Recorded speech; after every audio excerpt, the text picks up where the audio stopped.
The 1980s saw the rise of sleek, futuristic designs and bold innovations in the sports car world.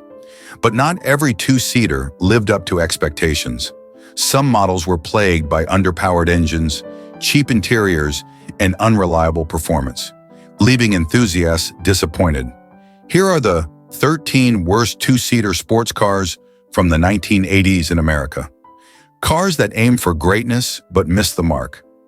You won't believe how badly some of these failed to deliver the thrill they promised. The Pontiac Fiero, 1984 to 1988, was an ambitious but flawed attempt by General Motors to create an affordable, mid-engine sports car. The car's futuristic, wedge-shaped design and unique layout were a bold departure from Pontiac's typical offerings, sparking excitement among enthusiasts. It was intended to be a lightweight, economical commuter car that doubled as a fun, sporty ride. However, despite its promising concept, the Fiero's early execution left much to be desired, and the car's reputation suffered as a result. At first glance, the Fiero was an eye-catcher. With its mid-engine layout, a rarity for American cars of the time, and sleek, aerodynamic body, it gave off the vibe of an exotic sports car at a budget-friendly price. The car was also notable for its hard plastic body panels, which Pontiac marketed as being resistant to rust and minor dings. The innovative space framers design, where the body panels were non-structural and bolted onto the frame, allowed for easy repairs and styling updates. However, underneath that stylish exterior, the early models out of the Fiero were plagued by a series of problems that quickly became notorious. The biggest issue? Engine fires.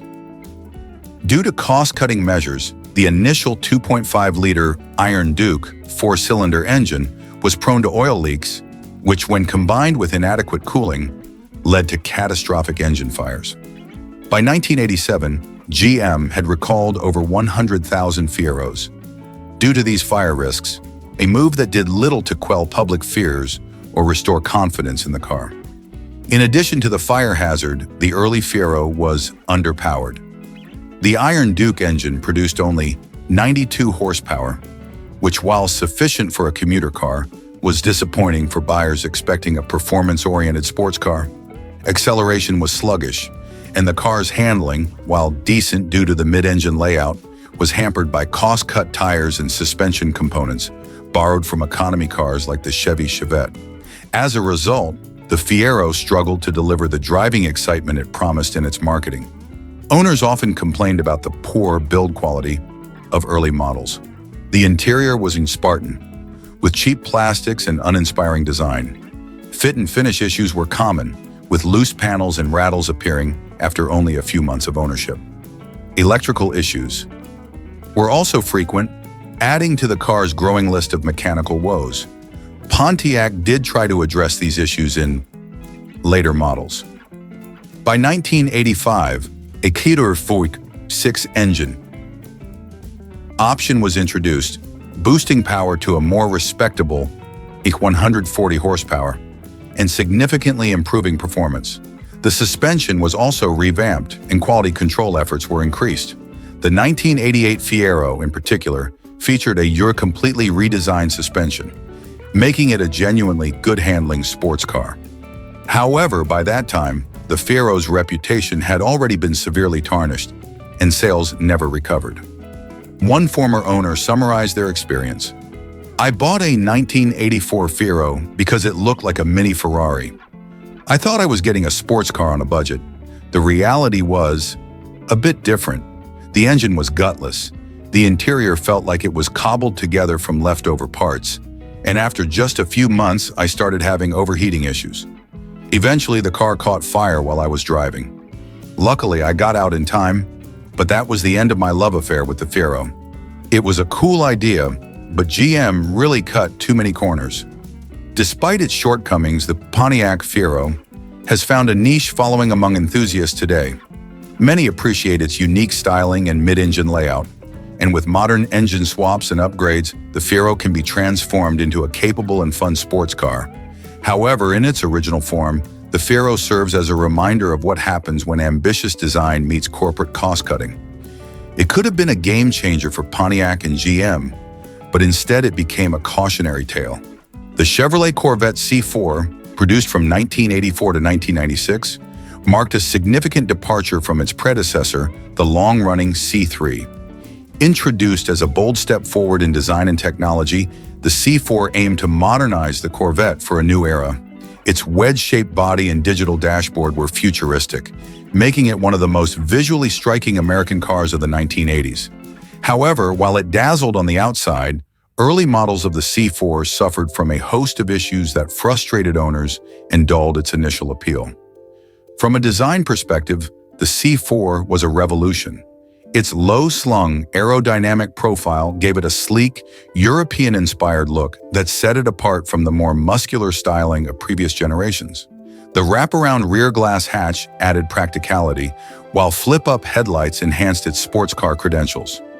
Inside, the fully digital instrument cluster was a major talking point. It featured LED displays for speed, RPM, and various other functions, showcasing Chevrolet's ambition to position the Corvette as a cutting-edge performance car. Unfortunately, this ambitious dashboard design often proved temperamental, with owners frequently reporting malfunctions and difficulties reading the gauges in bright sunlight. The novelty of the digital display wore thin as reliability issues emerged, leading many to view it as more gimmick than innovation. One of the most controversial features of the early C4 was the 4+3 manual transmission. It combined a 4-speed manual gearbox with an automatic overdrive for the top 3 gears, theoretically offering the best of both worlds, performance and efficiency. In practice, however, the system was clunky and prone to failure. Drivers often found gear shifts awkward and unpredictable, and the overdrive units were notorious for breaking down. The complexity of the system added to repair costs, leaving many owners frustrated. Those who opted for the automatic transmission fared no better, as it lacked the responsiveness and engagement that performance enthusiasts expected from a Corvette. Ride quality was another significant drawback. While the C4's stiff suspension contributed to impressive handling on smooth racetracks, it made the car uncomfortable on everyday roads. Every bump and imperfection was transmitted directly to the cabin, turning even short trips into jarring experiences. This harsh ride quality was at odds with the Corvette's dual role as both a sports car and a grand tourer. Many buyers, expecting a more balanced driving experience, were disappointed by the car's lack of comfort. Reliability issues plagued the early C4. Build quality was inconsistent, with common complaints including leaking seals, electrical malfunctions, and poor panel alignment. Owners frequently reported problems with overheating and cooling system failures. Rust and corrosion were also concerns, particularly in northern climates where road salt was used in winter. These issues were compounded by the car's relatively high price, which led to frustration among buyers who felt they weren't getting the quality they had paid for. The early C4 models were powered by the L83 Crossfire injection V8 engine, which produced 205 horsepower. While adequate by 1980 standards, this output was underwhelming compared to earlier Corvette models. The engine's design also made tuning difficult, and many owners reported fuel delivery issues that affected performance.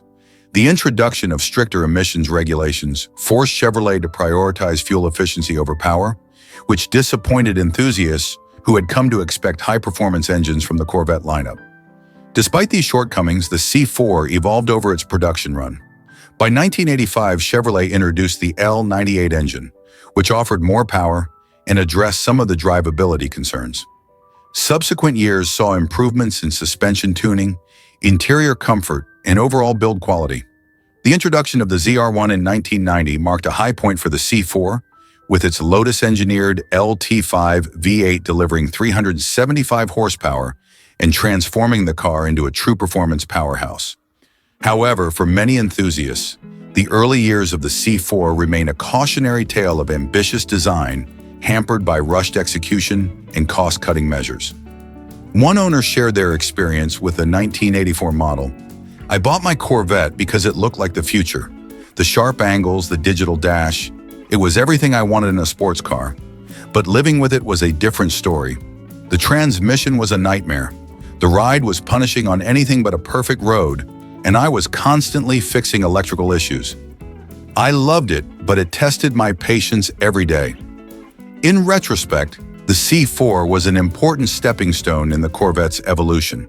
It laid the groundwork for future models, introducing new technologies and a design philosophy that would carry forward.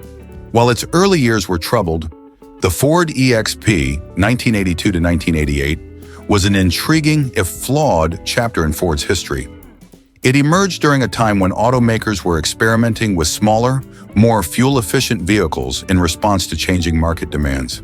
Inspired by the success of the two-seater Ford Thunderbird of the 1950s and the increasing popularity of sporty personal cars, Ford envisioned the EXP as a budget-friendly, futuristic coupe for young, style-conscious buyers. Built on the same platform as the Ford Escort, the EXP promised an exciting blend of economy and sportiness. Unfortunately, the reality did not live up to the marketing hype. At first glance, the Ford EXP certainly looked the part. With its sleek, wedge-shaped body, pop-up headlights, and minimalist design, it exuded an air of modernity and sportiness. The car's compact proportions and sharply sloping rear hatch gave it a unique profile, distinct from the boxy compacts that dominated the early 1980s. The two-seat layout was bold, signaling that this was a car meant for fun rather than practicality. Ford marketed the EXP as a car for young professionals or couples looking for a stylish commuter. However, the car's visual appeal turned out to be one of its few redeeming qualities. Under the hood, the EXP's initial offering was underwhelming. The base engine, a 1.6-liter inline-4, produced just 70 horsepower, a figure that was insufficient even by early 80s standards. Paired with either a 4-speed manual or a 3-speed automatic transmission, the car struggled to deliver any sense of excitement. Acceleration was sluggish, and the engine felt strained at higher speeds. Drivers looking for a lively, engaging driving experience were sorely disappointed. Ford attempted to remedy this with a 1.9-liter engine in later models. But even with the extra displacement, the EXP remained slow compared to its rivals. The car's handling was equally uninspiring. Despite its sporty aspirations, the EXP's suspension was soft and comfort-oriented, leading to noticeable body roll in corners. Built on the front-wheel drive Escort platform, it lacked the agility and feedback of rear-wheel drive competitors. Ford did release a turbocharged version, the EXP Turbo, which offered slightly more power and better suspension tuning, but it was still not enough to transform the car into a true sports coupe. The Turbo model was also more expensive, which diminished its appeal to budget-conscious buyers. Inside, the EXP's cabin was functional but basic. The seats were relatively comfortable and supportive, but the interior materials were cheap, and build quality was inconsistent. The dashboard layout was straightforward, but the gauges and controls felt dated even when the car was new. The two-seat configuration, while stylish, limited the car's practicality. Storage space was minimal, and the lack of a rear seat made it less versatile than other small cars of the era. Buyers who expected a sporty experience often found themselves let down by the car's cramped and uninspiring interior. One of the most significant issues with the EXP was its reliability, or lack thereof. Owners frequently reported problems with the car's electrical system, including malfunctioning gauges and faulty wiring. Mechanical issues, particularly with the transmission and suspension components, were also common. Rust was another major problem, especially in northern climates where road salt was prevalent. The EXP's light build quality made it vulnerable to corrosion, and many examples succumbed to rust within a few years of ownership. These problems added to the cost of ownership and frustrated buyers who expected more from Ford. Despite its many shortcomings, the EXP did develop a small but loyal following. Some enthusiasts appreciated its quirky design and attempted to improve its performance through aftermarket modifications. Engine swaps, suspension upgrades, and custom interiors became common among dedicated owners. For many, the EXP was a blank canvas with potential, even if it required significant effort to unlock. One owner's reflection captures the mixed emotions that often accompanied EXP ownership. "I bought the EXP because it was cheap and looked cool, but I quickly realized that was all it had going for it. The engine felt like it was struggling just to get out of its own way, and the handling was nowhere near as sporty as the design suggested. I had a lot of electrical issues. Half the time, I wasn't sure if the headlights would even pop up. But despite all that, I kind of loved it. It had character. It was frustrating and rewarding in equal measure. By the time production ended in 1988, the EXP had failed to meet Ford's sales expectations. The car's lack of performance, reliability issues, and limited practicality ultimately sealed its fate. Today, the Ford EXP is remembered as a curious footnote in Ford's history. A car that aimed for the stars but fell short in execution. The Cadillac Allante, 1987 to 1993, was an ambitious attempt by General Motors to create a luxury two-seater roadster that could compete with the likes of Mercedes-Benz and Jaguar. Positioned as a high-end halo car for the Cadillac brand, the Allante boasted sleek styling and innovative production methods. It was designed by Italian design powerhouse Pininfarina and built using a unique transcontinental assembly process that became one of its most notorious features. Pininfarina's elegant design gave the Allante a sophisticated, European-inspired look that was a departure from Cadillac's more conservative styling. The body panels were crafted in Italy and then flown 4,600 miles to GM's Detroit assembly plant in specially modified Boeing 747s, a process dubbed the Allante Air Bridge. While this added a certain mystique to the car, it also significantly increased production costs and contributed to the Allante's sky-high price tag, which started around $55,000 in the late 1980s, equivalent to over $130,000 today. The Allante's luxurious intentions were clear from the outset. Inside, it featured leather upholstery, power-adjustable seats, and a digital dashboard that was cutting-edge for its time. Cadillac equipped the car with advanced features, including a Bose sound system and a power-operated convertible top. However, these high-tech features became some of the car's biggest liabilities. The digital dashboard was notoriously unreliable, with frequent failures that left owners frustrated and repair costs soaring. The convertible top, while stylish, often leaked, turning what should have been a luxury experience into a soggy mess for drivers caught in the rain. Under the hood, early Allante models were powered by a 4.1-liter V8 engine, producing a modest 170 horsepower. While smooth and refined, the engine lacked the performance punch expected in a high-end roadster.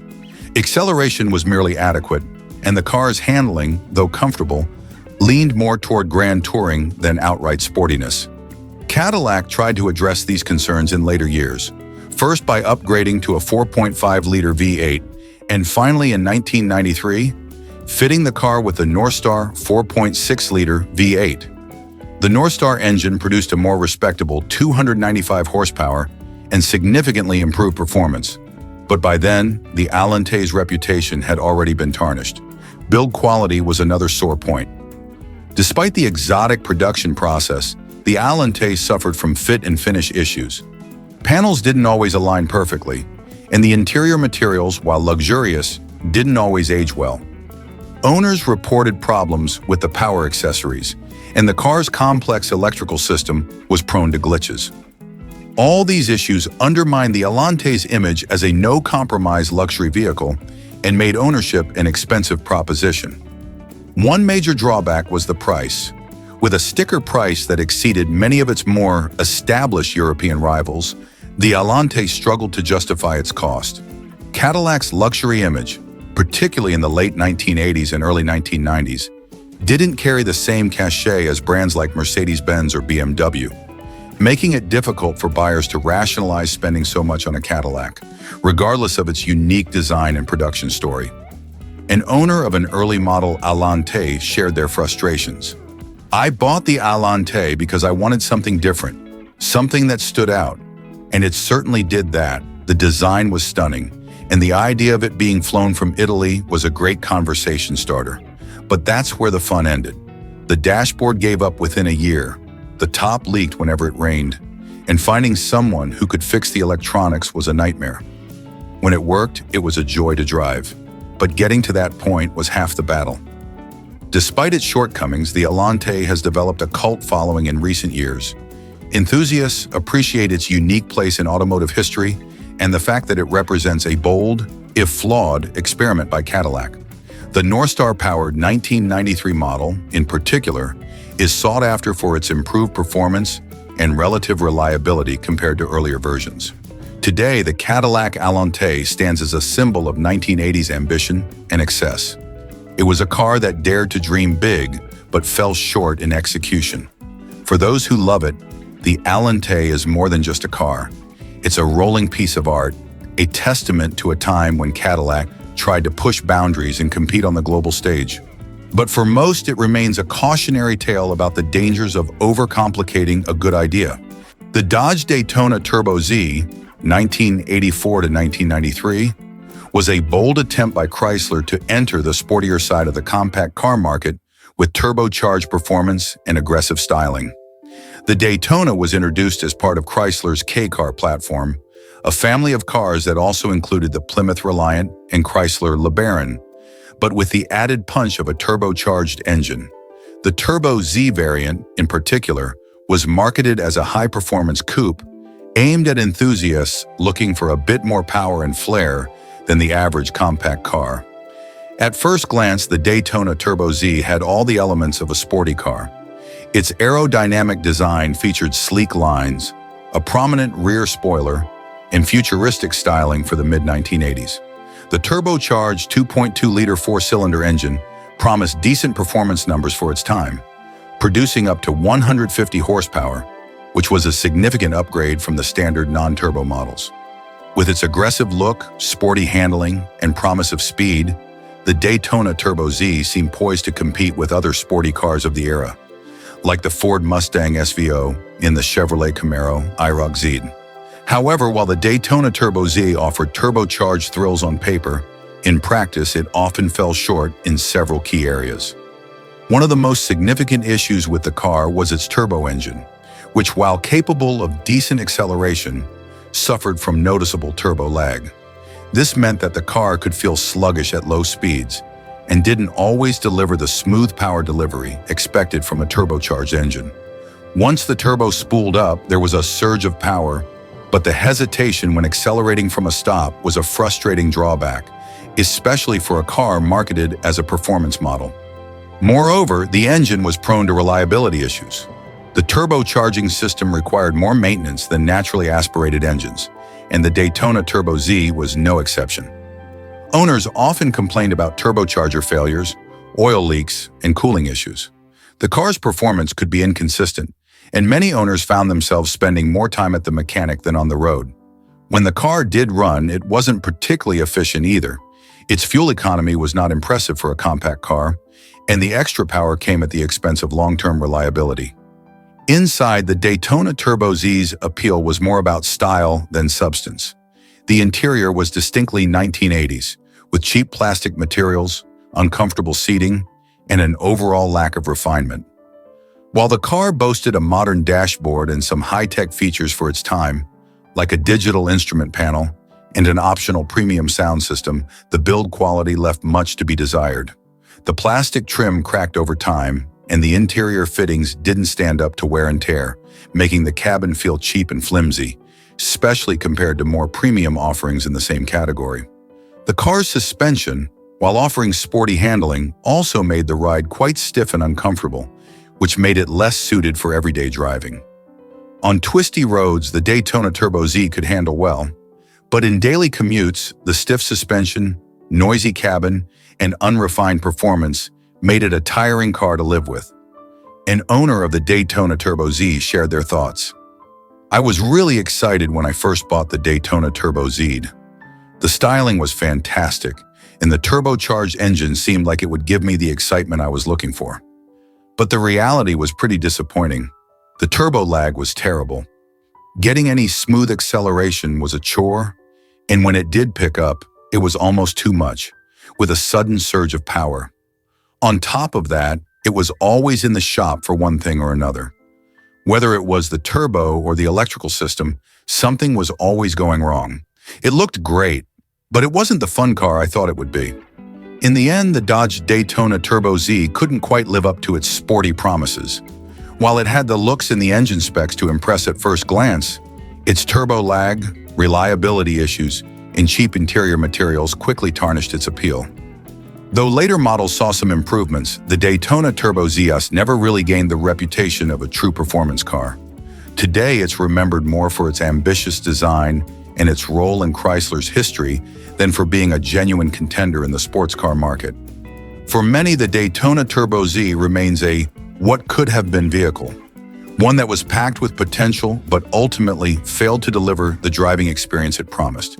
The Chrysler TC by Maserati, 1989 to 1991, was the product of an ambitious collaboration between two automotive brands from very different backgrounds.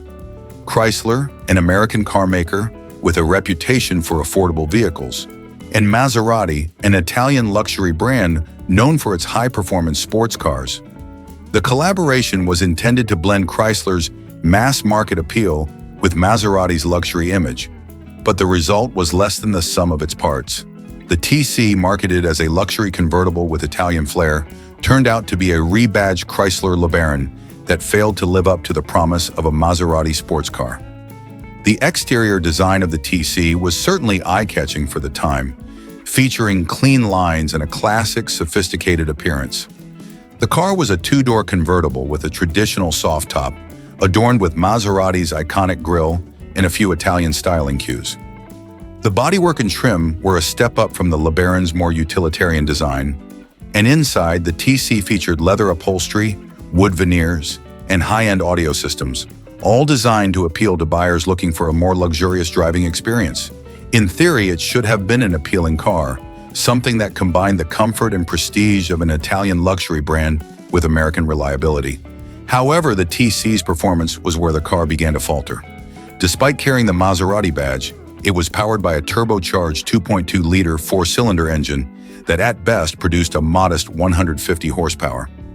While this was an acceptable engine for a mid-range sedan or compact car, it was a far cry from the performance one would expect from a Maserati. The turbo lag was noticeable, and the car never really felt fast or responsive.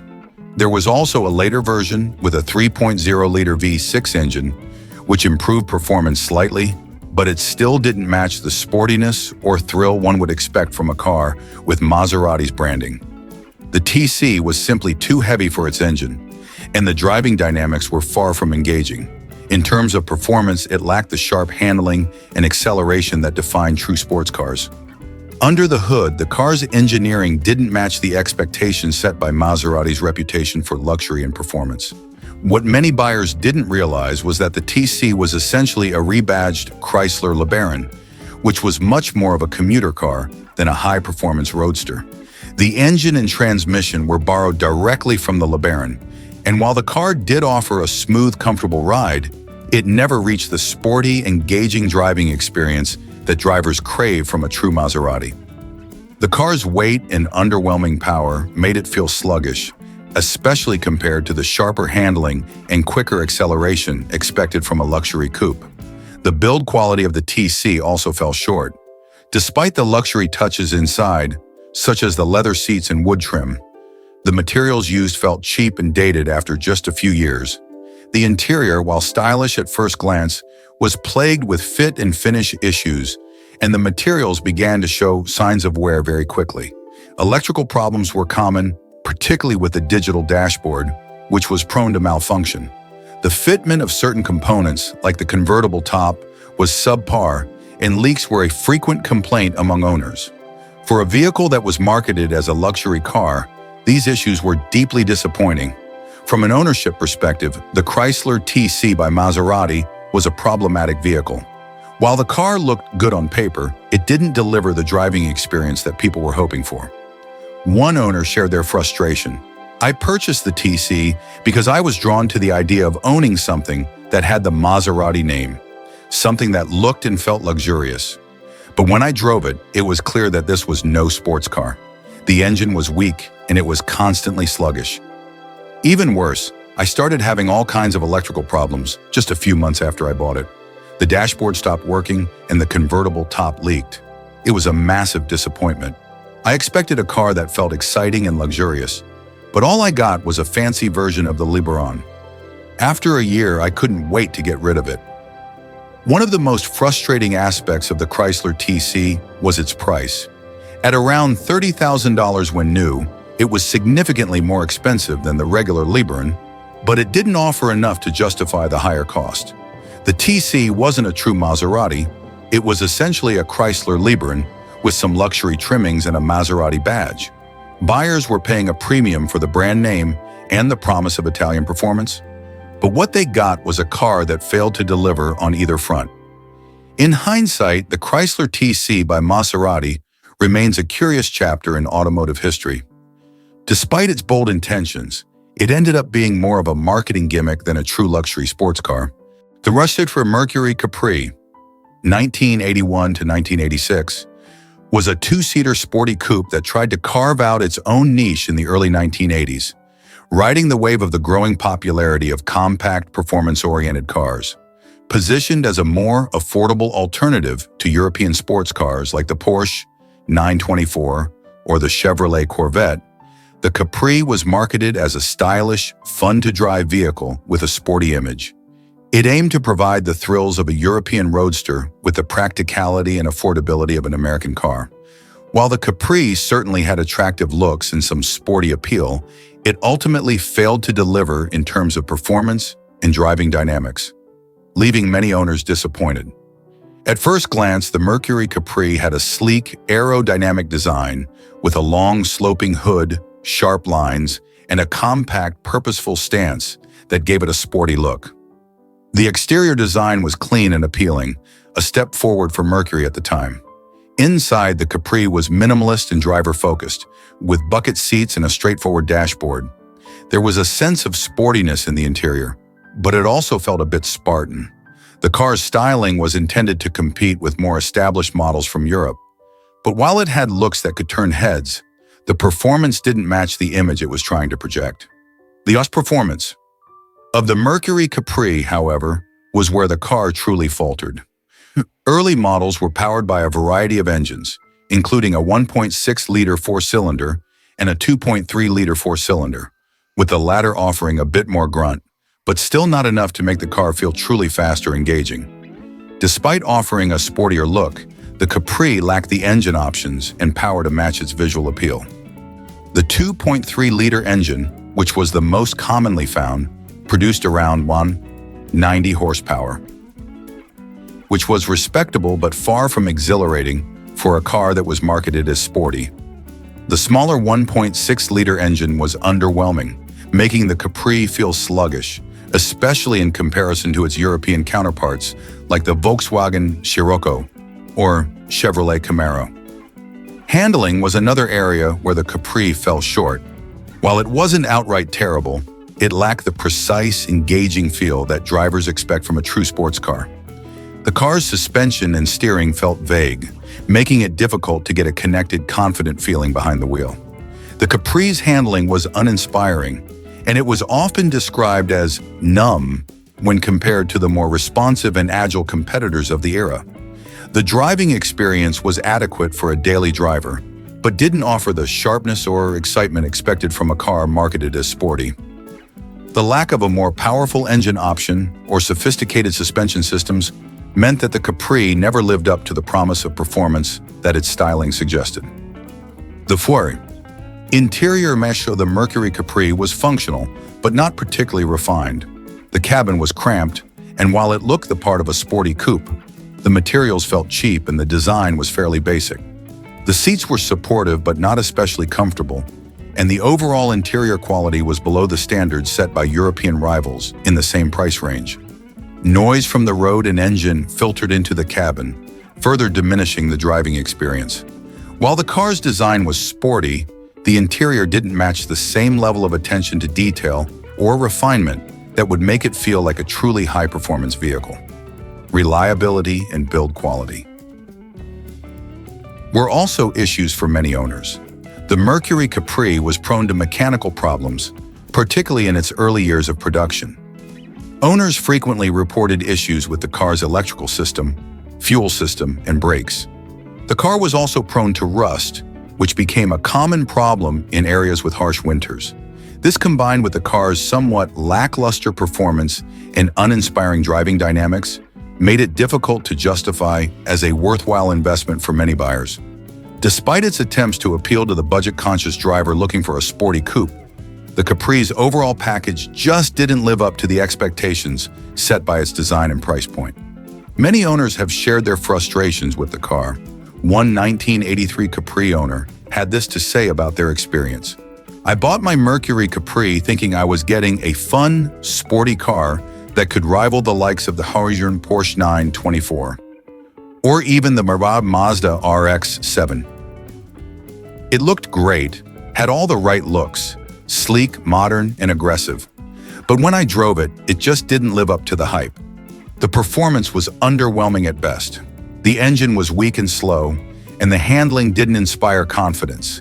It felt more like a car you would use to run errands, not something you'd want to take for a spirited drive." And don't get me started on the reliability.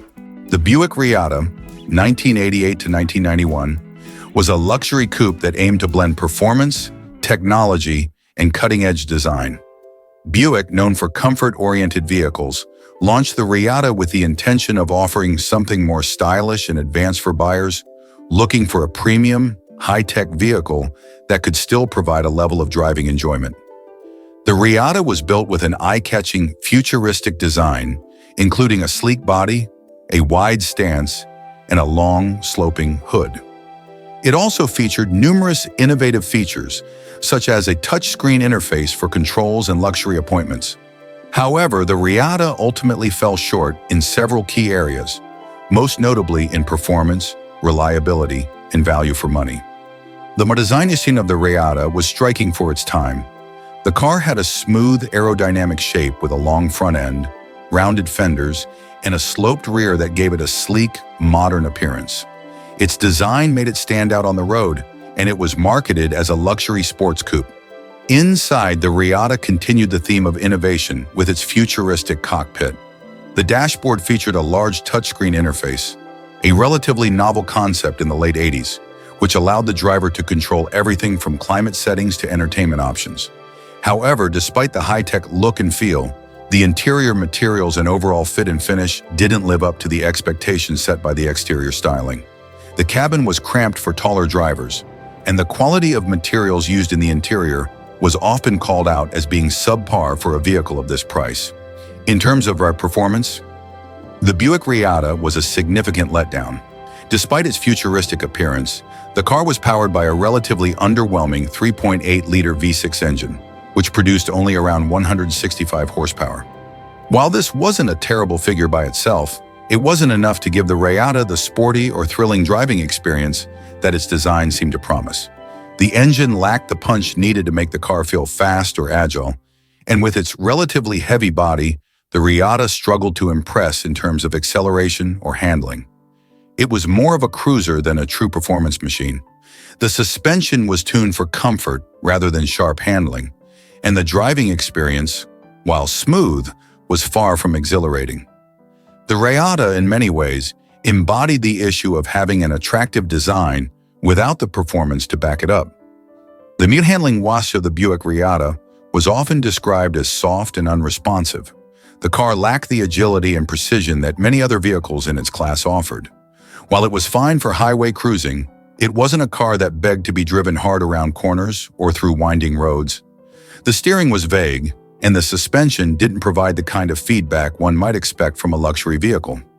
As a result, the Reatta was better suited for relaxed, comfortable drives rather than spirited driving adventures. This contributed to the car's overall sense of mediocrity, as it didn't fulfill its intended purpose as a sporty, luxury coupe. Reliability was another issue that plagued the Buick Reatta. Despite its high-tech appeal, the Reatta was far from trouble-free. Early models were known for their electrical problems, with the touchscreen controls and other electronic systems often malfunctioning. While the car's innovative technology was initially a selling point, it quickly became a source of frustration for owners, especially as the car aged. Many drivers found themselves dealing with glitches in the digital dashboard, faulty sensors, and the occasional failure of key systems, which affected the car's overall reliability and ownership experience. Additionally, the Reatta suffered from issues with its suspension, powertrain, and build quality, leading to increased maintenance costs over time. The car's advanced features, while impressive when new, didn't age well, and many of these systems became outdated or dysfunctional as the years went on. Value for money was also a significant issue for the Reatta. At the time of its release, the Buick Reatta was priced quite high, starting at over $20,000, more expensive than many of its competitors in the luxury coupe market. For that price, buyers expected a more refined driving experience, more advanced performance, and greater reliability. Instead, they received a car that was underpowered, unreliable, and prone to expensive repairs. This made the Reatta an unwise investment for many buyers, especially considering that more established luxury brands like BMW and Mercedes-Benz were offered vehicles with better performance, higher build quality, and a more satisfying driving experience at similar price points. While the Reatta's unique design and technology were appealing, they couldn't make up for the car's lackluster performance and reliability. The AMC Eagle SX/4, 1981 to 1983, was an oddball in the automotive world, a two-door coupe with four-wheel drive designed to blend the ruggedness of an off-roader with the sportiness of a compact car. AMC, a brand known for its unique vehicles, attempted to create a niche market with the Eagle SX/4, targeting customers who wanted both a sporty, agile car and the off-road capability of an SUV. Unfortunately, this ambitious concept didn't quite work out as planned, leading to a car that was slow, heavy, and stylistically awkward. The design of the Eagle SX/4 was unconventional and not particularly attractive. It had a boxy utilitarian look that was more reminiscent of a compact off-roader than a sleek sports coupe. The front end was angular, and the overall proportions of the car felt odd, with a high ride height for a vehicle that was supposed to have sporty intentions. While the raised suspension and bulky bumpers gave it an appearance of ruggedness, it didn't come across as sleek or athletic like other performance-oriented coupes of the time. The combination of an off-road appearance with a coupe body style never really meshed well, and many critics found the result to be awkward at best. In terms of performance, the Eagle SX/4 was a disappointment. Despite having four-wheel drive, it wasn't much of an off-roading vehicle. Its ground clearance and suspension weren't tuned for true off-road performance, and its heavy weight made it sluggish in any setting. Powered by a range of engines, including a four-cylinder and a six-cylinder option, the SX/4 was underpowered compared to other sports coupes or even other four-wheel drive vehicles on the market. Acceleration was lackluster, and handling was far from sporty. The car's off-road capabilities weren't impressive either. The combination of a heavy chassis, a lack of true off-road refinement, and underwhelming engine performance meant that the SX/4 couldn't excel in either category, sports car or off-roader. It felt like it tried to be two things and succeeded at neither. Handling was another weak point of the Eagle SX/4. The car's suspension setup was more suited to a rougher, off-road-oriented vehicle than a sporty coupe. As a result, it lacked the sharpness and responsiveness that buyers typically expect from a performance-oriented car. In addition, the added weight from the four-wheel drive system and the car's general build made it less agile than competitors. The SX/4 wasn't particularly fun to drive on twisty roads, nor was it capable of tackling off-road trails with confidence. It was a car that never quite found its place, being too slow and cumbersome for sporty driving and not rugged enough for off-roading. The right interior of the SX/4 wasn't much to write home about either. It was functional but basic, with an interior layout that lacked the refinement or comfort of more established brands. The seats were firm, and the materials felt cheap. Space was cramped, especially for rear seat passengers, and the car's high ride height made getting in and out somewhat awkward. Although the Eagle SX/4 had some practical features for its intended purpose, such as a decent amount of cargo space, it still couldn't match the convenience or comfort of other cars in its class. Reliability was also a concern for many owners. AMC wasn't known for top-tier build quality, and the SX/4 was no exception. Early models, in particular, had their fair share of issues with the drivetrain, electrical components, and suspension. The car's heavy and complex four-wheel drive system led to maintenance headaches for many owners, who often found themselves dealing with expensive repairs. In terms of value, the Eagle SX/4 was a car that didn't really offer much for its price. It was neither a compelling sports coupe nor a capable off-roader, and with its slow performance, awkward styling, and lack of refinement, it didn't manage to carve out a strong market. While it did offer some unique features, like four-wheel drive and a somewhat higher ground clearance, it wasn't enough to overcome its shortcomings. For the price, buyers could find better options, sportier coupes or more rugged off-road vehicles, making the SX/4 a tough sell. One former owner of the AMC Eagle SX/4 remarked, "I thought I was getting something really unique. This cool two-door, four-wheel drive coupe. But it was just a weird combination of things that didn't really work. The car was so slow and heavy, and I don't think it was ever meant to be a true sports car. Off-roading wasn't much better either. It looked tough, but didn't have the guts to back it up.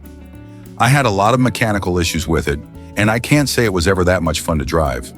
Honestly, I should have just gone for something either sportier or more rugged.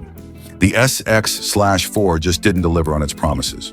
The Chevrolet Monza, 1975 to 1980, was marketed as a sporty, compact coupe, aiming to offer consumers a more affordable performance option in the face of rising fuel prices and changing market demands in the mid-1970s.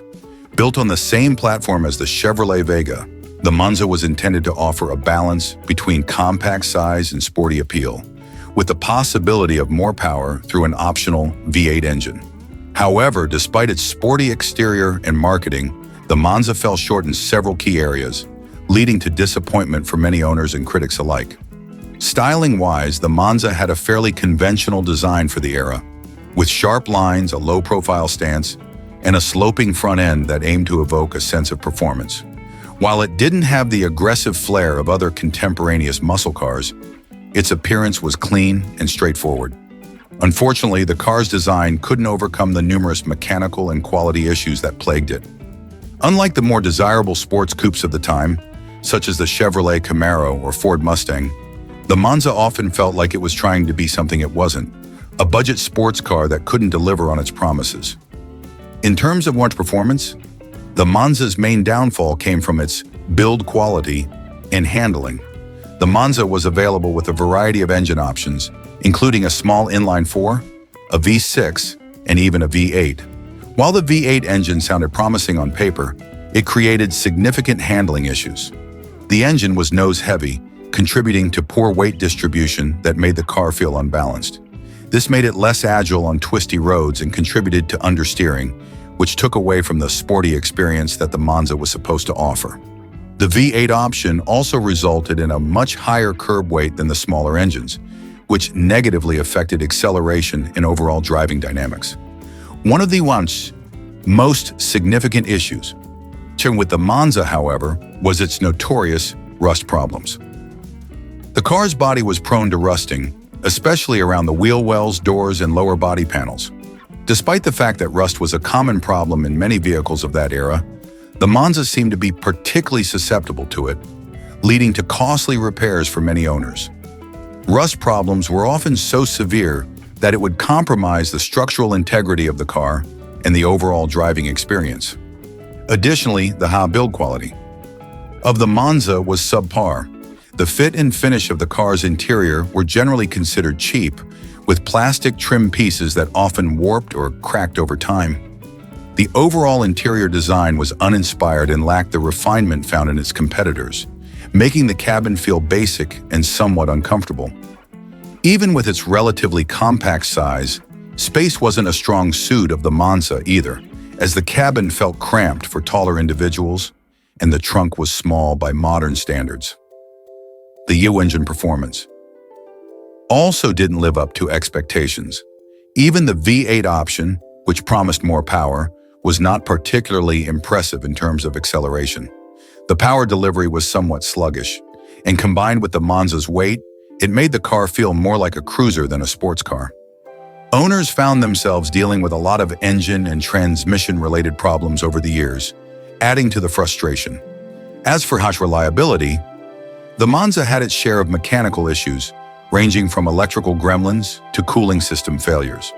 The car's poor build quality only added to these issues, and for many owners, maintenance costs became an ongoing burden. Even though the car was supposed to be affordable, the constant need for repairs, combined with the early onset of rust, made owning a Monza more expensive than anticipated.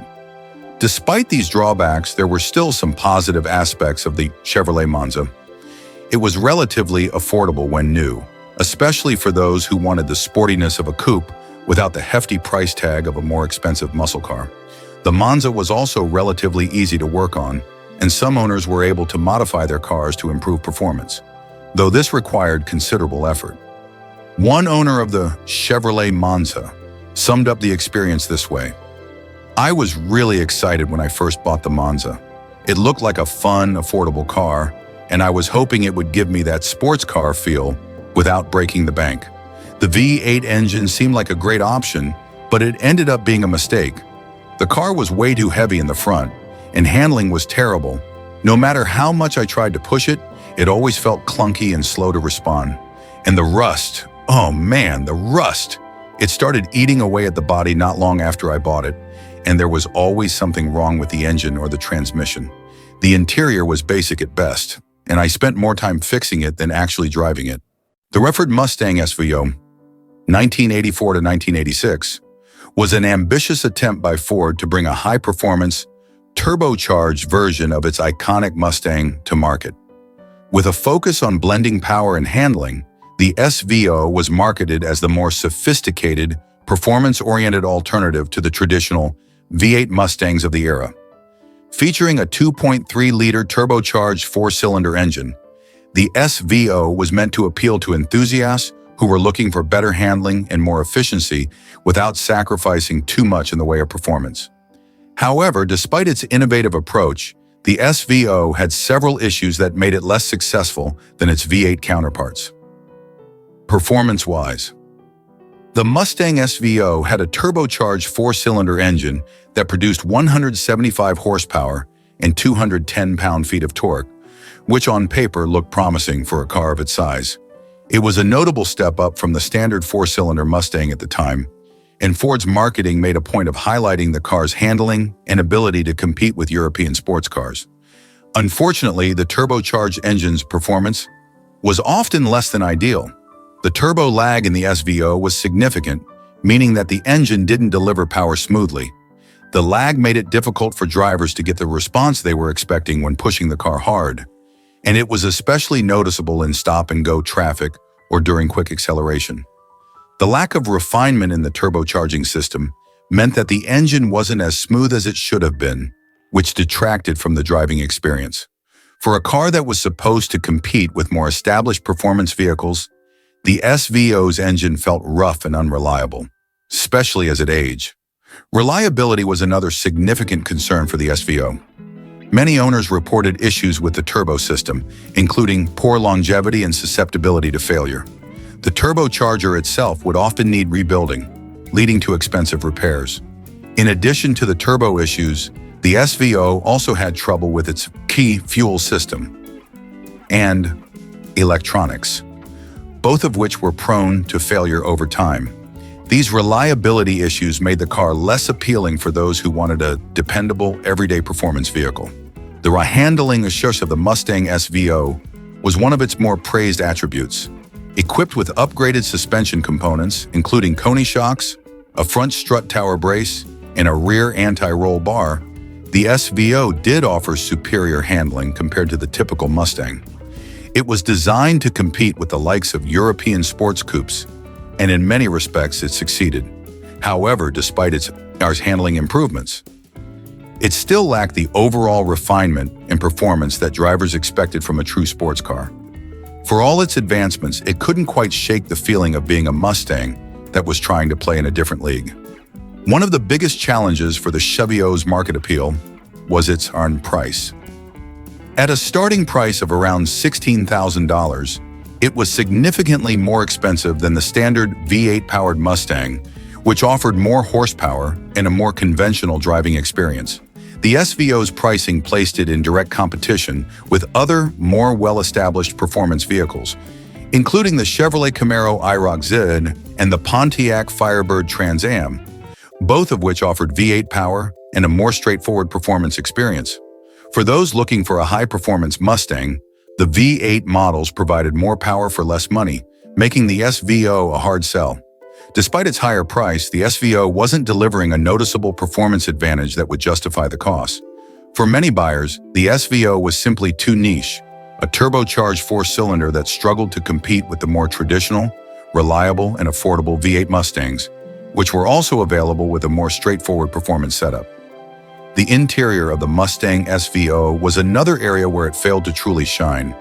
Though it had some unique touches compared to other Mustangs, such as sportier seats, a unique steering wheel, and upgraded trim, the interior felt cramped and lacked the refinement expected in a car that was supposed to be a high-performance model.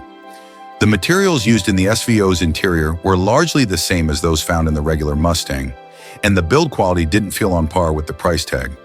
In terms of reliability, the Mustang SVO was also plagued by various mechanical issues, including those affecting the turbocharging system, electrical problems, and problems with the cooling system. Many owners found themselves dealing with more frequent maintenance than they anticipated, and the car's somewhat poor durability added to its negative reputation. One former owner of the Ford Mustang SVO summarized their experience like this: the Dodge Conquest, 1984 to 1989, and its twin, the Plymouth Conquest, were part of Chrysler's collaboration with Mitsubishi to produce a turbocharged, sporty coupe that would compete in the hotly contested performance car market. Based on the Mitsubishi Starion, these cars were marketed as affordable alternatives to the more expensive turbocharged offerings of the time, like the Toyota Supra, AV90 and Nissan 300X. And however, despite their aggressive styling and turbocharged engines, the Conquest models suffered from several significant issues that ultimately limited their appeal and kept them from becoming the performance darlings Chrysler had hoped for. The Conquest's engine was one of its main selling points. A 2.6-liter turbocharged four-cylinder, which when tuned properly, produced around 150 horsepower in the early models. The car's performance was decent, with a 0 to 60 mile/hour time in the low 7-second range. Nothing groundbreaking, but competitive for its class. However, this turbocharged engine came with its own set of problems, most notably turbo lag. The delay between pressing the throttle and feeling the power from the turbo was quite noticeable, and this made the car feel less responsive and harder to drive smoothly, especially in situations where quick acceleration was needed. The turbo lag made the car feel sluggish at low revs, and when the turbo did spool up, it was often a jarring experience that undermined the smoothness expected from a performance car. Reliability was another significant issue with the Dodge Plymouth Conquest.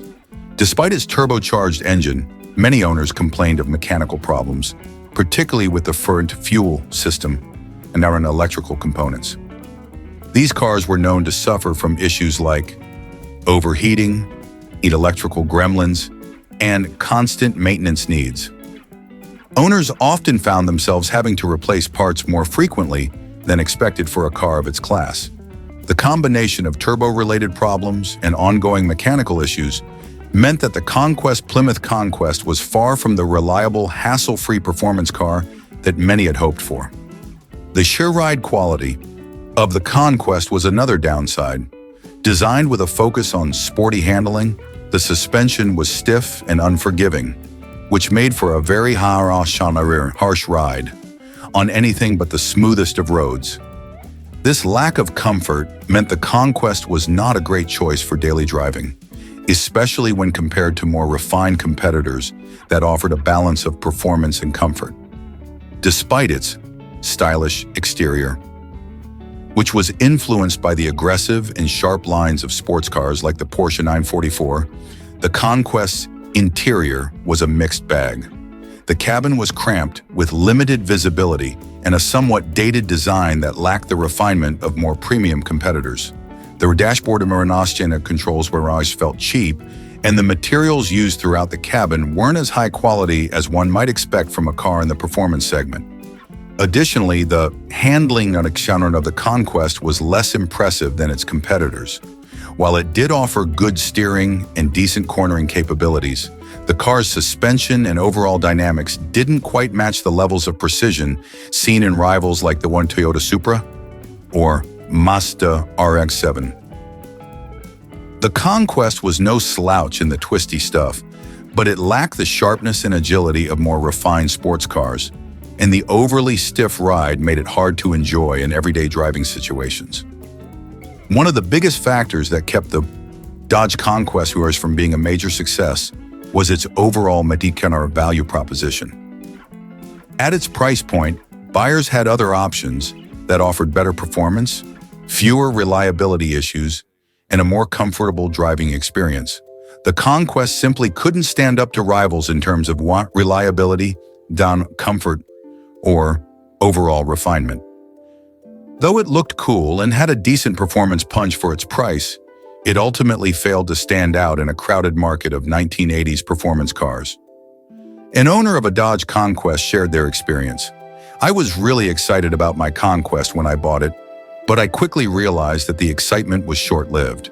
The turbo lag was pretty bad, and it always felt like the car was fighting itself to get going.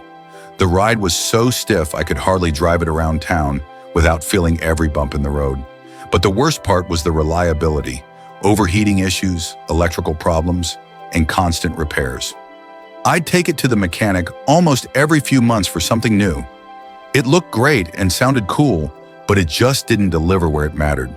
The turbo gave me a rush now and then, but it was always followed by frustration when something else broke down." The Zimmer Quicksilver, 1984 to 1988, was one of the more peculiar offerings from the 1980s, a luxury coupe that aimed to combine exotic sports car looks with high-end comfort and luxury. Produced by Zimmer Motor Cars, a company known for creating neoclassic vehicles with a retro flair, the Quicksilver was built on the platform of the Pontiac Fiero, a budget sports car that was far from the high-performance machine Zimmer intended to project.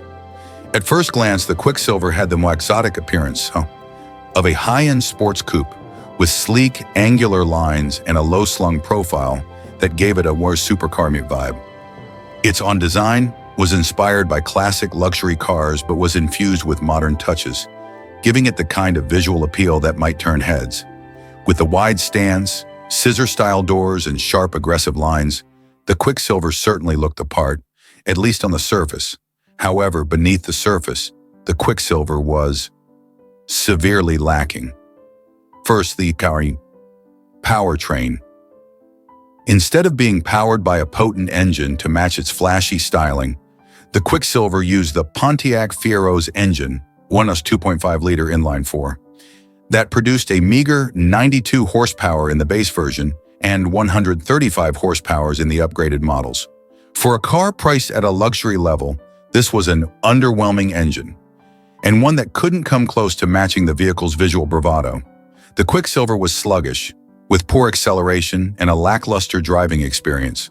While it looked like a luxury sports coupe endui, it didn't have the performance to back it up. The cost build quality was another area where the Quicksilver fell short.